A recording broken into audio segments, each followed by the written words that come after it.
Donnie and Dolly. The team is supported by ableauctions.ca. Closing your business? We can help. Friday, and all of our guests today, including Jason Davidson, standing by, are brought to you by the Waddling Dog Pub. Their 50-seat patio is open 7 days a week with a new menu, Rick. Coming soon, featuring the Donnie and Dolly cocktail. Also, UFC night start on June 10th. I guess they've already started. Swing by their attached liquor store to pick up your Donnie and Dolly swag. There are countless reasons to come, sit, and stay at the Waddling Dog.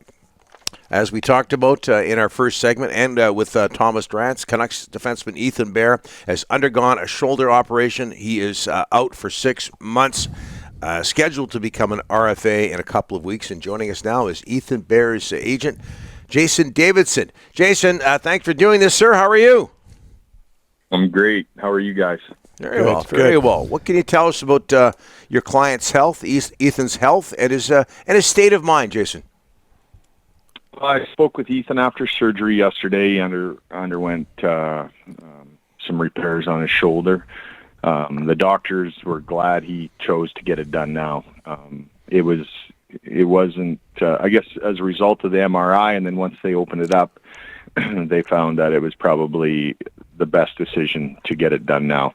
Could have probably rehabbed it and tried to play through, but then it becomes a complicated surgery. So we didn't want that.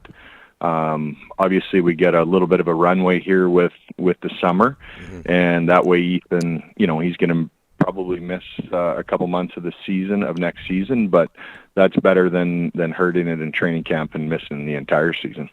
Jason, just clearing things up here. Is this something that happened at the World Championships? Is it an issue that's bothered him in the past? Where are we at when it comes to his shoulder?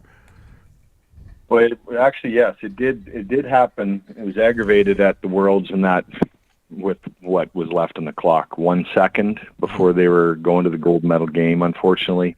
But it's actually an injury from back when he was in Bakersfield that Ethan's just been playing through. Maintenance and rehabbing and keeping it strong the last four seasons, but it's finally caught up that it needed to be repaired.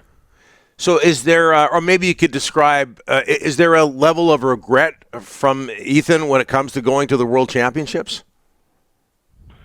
Absolutely not. I think, I'm sure he would have loved to have been on the ice, playing for the gold medal game, but no regrets at all. Maybe it's a blessing in disguise, really. If we were to do a short-term deal with the Vancouver Canucks and it happened in October and November, Ethan going into free agency with a 1-year contract wouldn't have looked very smart either. So I think everything happens for a reason, and the best thing for Ethan right now is to give it its time and then get back doing what he can do with that shoulder in a sling and training, and being ready to go come November. Well, Jason, Ethan is an RFA. Where are you with contract talks with the Vancouver Canucks right now, Jason? We haven't spoken a little bit. We've, Patrick and I have had several conversations over the past little while, and it's a process, and we'll see where it goes. And really, that's all I can comment on that at this point, Rick. But if they do qualify, has there been any discussion, Jason, about long-term? I know everyone's talking about 1 year only, but has there been discussions about locking this guy up long-term, Jason? There was. We've talked 1, 2, and 3 year deals. I think both sides agree that maybe one is the best at this point. I think Ethan, well, he said it to me himself, Rick. He's got more to show. He really likes the new staff on the back end. Really enjoyed working with Foote, and he made it pretty clear he's got more to show. So he's willing to bet on himself, which I respect that. Okay, there's another client in Vancouver. You got Noah Juulsen, who really played well down the stretch, Jason. He is in a UFA. Where are you with contract talks on the Canucks and Juulsen, an Abbotsford kid? Well, that's a player that I think a lot of teams would like to have as far as a depth right-handed D-man. He had a short window before he was injured, 12 games, I believe he played up with the Canucks and showed very well, especially when Luke Shen moved on. You know, him and Burroughs both did some heavy lifting when it come to being hard to play against and whatnot. So, I know what Ryan Johnson thinks about him, and I know what Noah thinks of the organization. So, I think there's definitely an opportunity for both sides here to make something work for Noah. He's a hometown guy there, which is important. He's, former first-round pick, has had a tough go in a couple previous markets, and the opportunity was there in Vancouver, and he ran with it and had a very good showing. So another note on Juulsen, like the DNA that makes this kid up is exactly what any coach and GM would want, whether it be the minor league team or the National Hockey League team. He's a gamer. He wanted to be back in Abbotsford and help that team push for a Calder Cup, and he made that very clear to me once the season was over in Van, that he wanted to go back and help the boys in Abbotsford. Is it a strange, maybe even uncomfortable situation for you, Jason, because Ethan's problems, do they not help Noah Juulsen as a right-handed defenseman in the Canucks organization? I would say yes to that, for sure. Now, I don't make those decisions for the club. They have their meetings and decide that. But, yeah, I think he is a good fit there. What Noah Juulsen also is a waiver risk, as well as former Canuck Lane Peterson, who's an unrestricted free agent as well this year.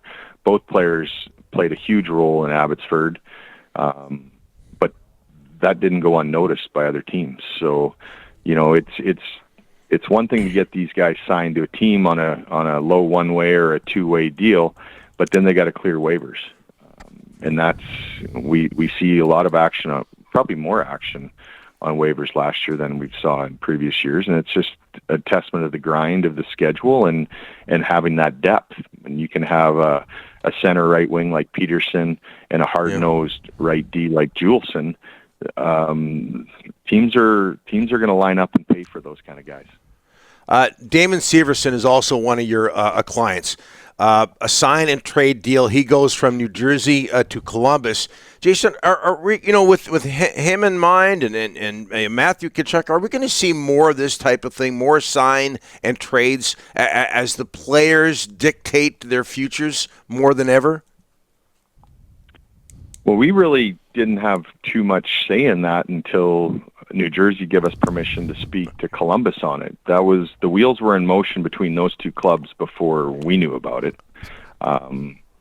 Apparently there's only been 2 of those deals done like that before, and what it allows is the team making the trade to get something back as in a third-round pick. What Damon got New Jersey back for that, which was great. They used him. We talk about at the deadline how they kept Severson as their own rental. Well, to be able to get a third-round pick, I think Fitz did very well with that, and then that allows Columbus to come to us with that extra year to bring that AAV down, which some people might think is a long time to be signing somebody at 28 years old. But you look at Damon's track record, with the exception of his very first season in the National Hockey League, where he broke an ankle. He's been relatively injury-free, and he can log big minutes.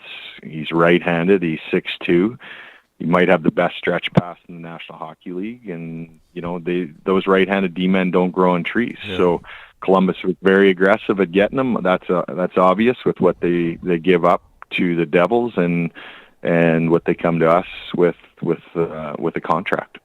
All right, just before we let you go, another one of your clients, Michael Furland, obviously a lot of concern here in Vancouver about him. Not on the ice, off the ice now. How's he doing? How's his health? Well, I just saw Mike, first time I saw Mike in a couple of years, last month in May. I was in Brandon and got to spend some time with him and his wife, and Mike's doing great, really good.